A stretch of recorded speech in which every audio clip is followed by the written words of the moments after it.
Mr. President, when will you announce who your VP is?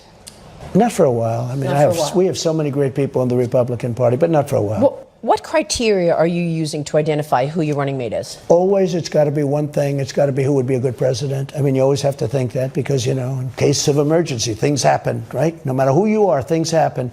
It's got to be number one. Who is your running mate? Well, I have a lot of good people. We have a lot of really good people. So you haven't decided who it is? I have a lot of good ideas, but I haven't. And there's no reason to do that quickly. So you haven't told that person, you're my person? I speak to everybody. I speak to everybody. You know, I called Tim Scott because a lot of people like Tim Scott. I called him and I said, you're a much better candidate for me than you are for yourself.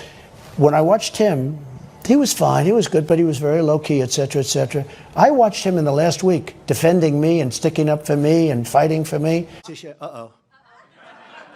I just love you. I said, man, you're a much better person for me than you are for yourself. Because for himself, he was low-key. For me, he's been a real tiger. He's been incredible. And others have too. So maybe it's Tim Scott. Well, it could be a lot of people. But it was interesting. I was watching Tim. I've been watching, you know, for a while. I watched him campaign as a candidate. But I watched him over the last 2 weeks. As you know, he endorsed me, fully endorsed me, gave me a beautiful endorsement. And he has been really strong in terms of that.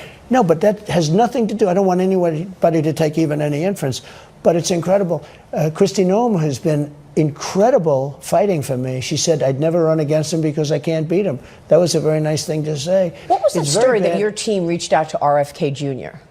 It's a false story, no. It's a false story. You never reached out to RFK Jr.? I like him a lot. Nope, never happened. Is it fair to believe that you would have a number of your former officials in your new cabinet? I will put some back. I'll tell you.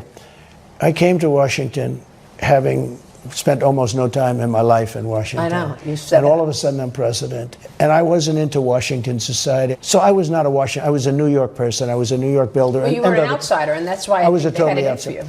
But the one problem with that, and I love the outsider thing, but you don't know people, so you're relying on other people to give you names to be the head of this, head of that. And by the way, we had unbelievable people. We had to, look, I rebuilt the military. Yeah, but your critics say you had plenty of personnel mistakes. No, of course, but everybody does. Obama had. What about Biden? Look at the people running this Biden thing. The difference is I fire people. I fired Comey. I got rid of him. You didn't fire Christopher Wray. Well, you know what? At the time, I don't know. Let's see what the final judgment is. But I didn't fire Christopher Wray. I didn't fire people I would have, but I fired a lot of people. You know, I had turnover. They have no turnover right now. How do you know if you get back in, you don't have a network of people around you working against you? I will, and so will anybody else that gets in as a Republican. These people are sick. These are sick people.